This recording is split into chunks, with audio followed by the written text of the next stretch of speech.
By the end of this video, you're going to be the most persuasive person you know. You're going to be influential, persuasive, and most importantly, the next time that you speak, whether that's one-on-one or that's to a group of people, they're not going to be scrolling on their phones, distracted, and they're going to give you their undivided attention. Maybe you speak right now, but no one listens. Maybe you get interrupted. Maybe nobody pays attention when you speak. Maybe you make good points in a group or one-on-one, you make good points, but no one feels it. It doesn't really land. I've been there many, many times. And by the end of this video, we're going to fix it. The title by the end of this video is going to be You Speak, but Everyone Listens. Now, I've got a good quote at the bottom here, which is from a book that inspired this whole video. From the book that gave me a complete 180 turn on my experience of speaking with people, whether that was one-to-one or in a group setting, going from nobody caring to people being captivated when I speak. Now, the quote, to become interesting, be interested. And it's, as I said, it's from an amazing book. I'm going to tell you what book it is later in the video as we go through some of the points. But this book genuinely changed my life. And I'm going to show you how. Myself, I used to speak all the time. You wouldn't be able to shut me up. However, no one listened. For the majority of my life, I used to speak in most spaces, which meant it wasn't a certain individual. And it goes deeper. And we're going to cover this later in the video of how it's not about you. It's not necessarily about you, but this runs deeper. And it's not necessarily about even the person that you're speaking to. They could have a certain skill set characteristic or personality type. It don't matter. This is going to cover absolutely everyone. Now, I spoke, but no one listened. I had little say in decision making. Me and my friends, we would go out every Friday, Saturday night would come, and you know how it is. We'd be picking places to go, where we're going, what trouble we causing, what food places. Are you lot hungry? We want to go here. And everyone would go around and deliver points. And yeah, I want to go here. I want to go here. And I would make points. And it would go straight over people's heads. No one really paid attention.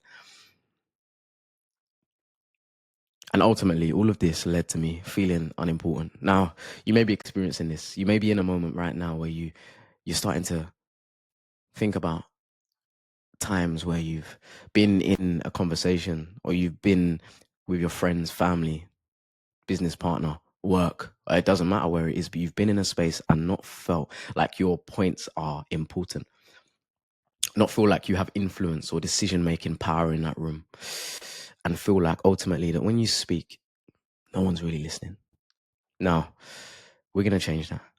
And as I said here, this book single-handedly changed the way that I experience interactions. I'm actually going to break down charisma. I'm going to break down an influential person, a persuasive person, a person with charisma. I'm going to break down it to a behavioral point so you can literally replicate it. And I'm going to show you. But book. Let's get on to the book. I've been waffling a little bit. Yeah, I mean, been going back and forth. Let me have a little protein shake break. Hold on.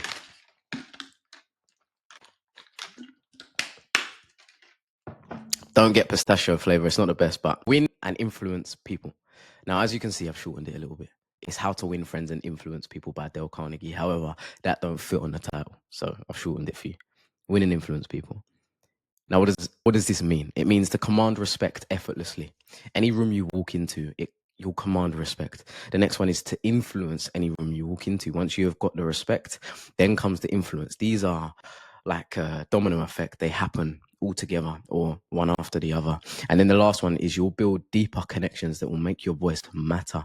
This is the main thing. It feels like, and when we speak, sometimes it feels like our voice doesn't matter in certain spaces. I definitely remember, as I said, for me, when I was in my friendship group, back when I was 16, 17, and we'd be saying points and offering all sorts of stuff. And in most conversations, you know, you've got that one friend that whatever they say, everyone's like, yeah, that's a good idea. And then you've got the other friend that even if they say the best idea in the world, no one cares and no one's listening. You may be that person. You may be the other person. However, I'm actually going to show you that the rules throughout childhood are the complete opposite when it gets to adulthood. And I'm going to ask you a question I want you to ponder on, especially throughout this video, is I want you to think about the most popular person, the most charismatic, the most respected person in your school. And I want you to think about where they are now. I don't know, maybe it's going well, but a lot of the time it's not. And there's a really good reason for that. So without further ado, how do we win friends and influence people? How do we enter a room and command respect effortlessly? How do we influence any room that we walk into? And how do we build deeper connections so that our voice will ultimately matter? Here we are. Right. How? How do you go from speaking and nobody listening, being in a one-to-one, that's relationships? This, I want you to take this video, everything, every concept you take and get, every nugget of wisdom you get in this video, or you take it, digest it, and understand that you can utilize and you can use these skills in absolutely any environment. You use this in any environment, it will make the quality of your conversations, it will make how you're perceived, and it will genuinely make your voice interesting wherever you are. So I'm going to give you a bit of context to this slide first. So on my right, on your left, on my left, or your right, one of the two, there's me smiling from ear to ear, happy. Now, I'd just gone back from Thailand. This was last year. I come from Thailand and spent a month away by myself, done some interesting stuff. I felt quite interesting when I landed. And this is far down the point where of the self-improvement, of really understanding the concepts of human nature and reading and all that stuff. And I'm here. I'm at a networking lunch with some of the most influential people in the space, in the social media space, run by someone that's incredibly big in the social media space.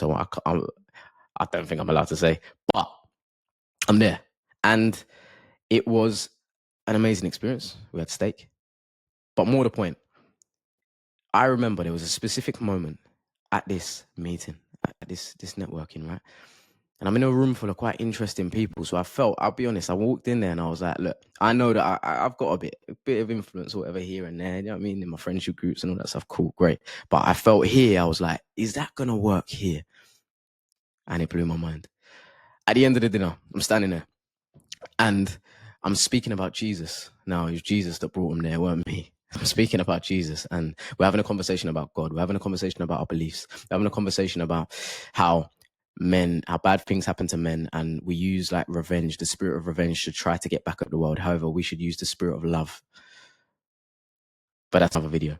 Anyways, I'm standing there, I'm talking to this guy, we're going back and forth, and I'm talking about it. I'm speaking about Jesus in a way they've never heard before. I'm relating to them. I'm interested in them. I'm validating them, and I'm aligned with them. I'm going to go through each of these points in a minute. However, in that moment, what I noticed was the reaction to what I was saying was like, wow.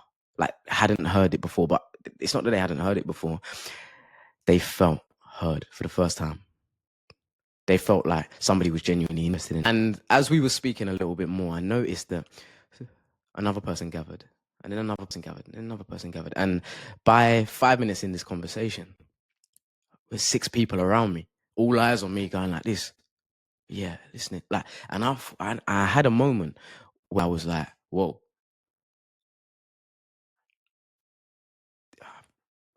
This ain't what I was used to. This is not like, it was the complete opposite. That moment I realized how much these principles work. I was standing there and I said, this is the complete opposite to what I used to experience with old friends and old places I used to be in. I'll show you exactly what these 3 bullet points mean.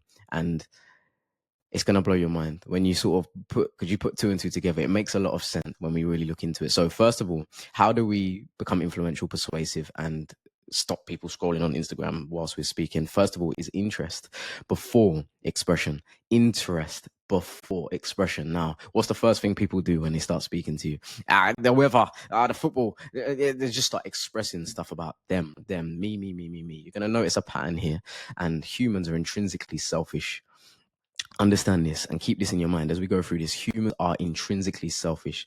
Now, interest before expression. So before you express yourself and talk about yourself and offload and trauma dump and show interest in somebody.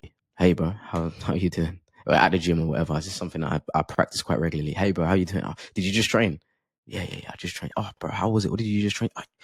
By the way, your arms are looking good, man. Like, how you been training? You see what I'm saying? Look at the quote at the start. To become interesting, be interested. Now, you do that interest. You show that interest.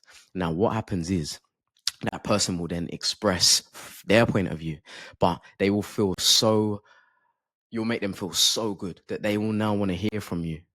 You're the first person that made them feel that good that day, maybe that week, maybe that month. Genuinely, most people don't get compliments. Most people are not spoken to well. How many people actually say hi? How many strangers have ever said hi to you? You probably remember them. The next one is validation before persuasion. Now, this one is so important. A lot of the time, especially in the sales world, I do sales myself, we can try to lean onto persuasion, be the smoothest talkers, be the most elegant speakers, and tie in the dots and their pain points. And yeah. However, if that person doesn't feel heard, seen, or understood, it doesn't matter how persuasive or articulate you are with your mouth, they will not hear what you're saying. It will not land. Your points will not land to them. They may land to you. You may be listening to yourself thinking, yeah, I'm saying the right stuff. But if it's not landing for them, then it's pointless. You may as well not have said a word. Validating someone is incredibly important. How I'm going to break this down is that we all have a psychological barrier for safety, right? Example, I want you to think about in school or whatever. I can think about an example. My maths teacher was all right. My English teacher. Now, I'm not going to say her name, but she had a PhD, which is it's like the highest level of academic achievement you can pretty much get in a subject. She had a PhD in English. Incredibly interesting person as an individual, right? However, why was I at the back of the class just trying to chat to girls and listening to her? Well, first of all, because I was a little bit of a donut in school. And second of all, and it's the most important one, I didn't feel validated by her. I don't think she was interested in me. And then second of all, I don't think she didn't validate me as a person. I didn't feel safe psychologically. I didn't feel safe around her to speak about anything. I'd answer as, yep, no, yep, no. And I wouldn't give any information because I don't feel safe. Now, that is the exact same for every individual in your life, every conversation that you have, everywhere that you go, interaction that you have. If somebody does not feel safe, it doesn't matter how persuasive you are with your words, it will not land. All right. Now, the last one is alignment instead of instruction. We have to be, instead of instructing people all the time, be aligned with them first. There's a great passage in the Bible, right, where Jesus is supporting a woman and he puts a hand on her first. He could have just instructed the demon to leave her, demon leave, but he put his hand on her first, helped her, and then said, demon leave.